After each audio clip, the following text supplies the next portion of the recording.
大家好，我是小美，今天分享一道10分钟就能做好的土豆丝煎蛋饼。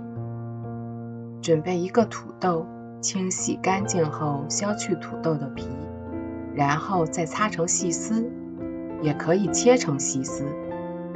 擦好的土豆丝中加入清水，以免氧化变黑，还可以去除土豆中的淀粉。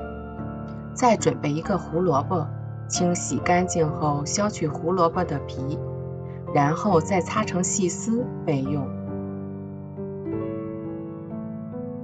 再准备适量的小葱，将葱叶切成末备用。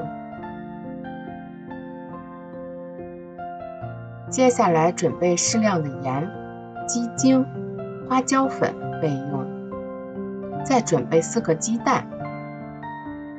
捞出泡好的土豆丝，将土豆丝和胡萝卜丝放在一起，再加入葱末，加入调味料，搅拌均匀。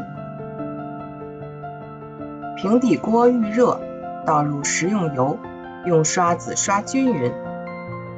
放入拌好的土豆丝，用筷子围成一个圈，中间留出一个洞，像鸟巢一样。将剩余的土豆丝也同样做出这个样子，然后在土豆丝流出的洞中依次打入鸡蛋。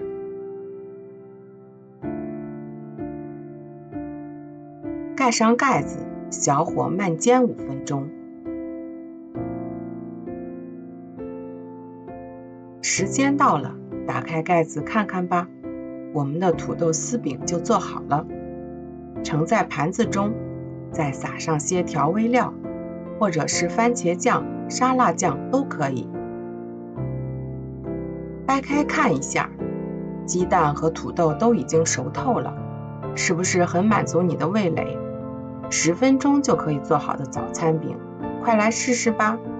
喜欢我记得关注订阅吧，小美会定期分享美食，谢谢您的支持。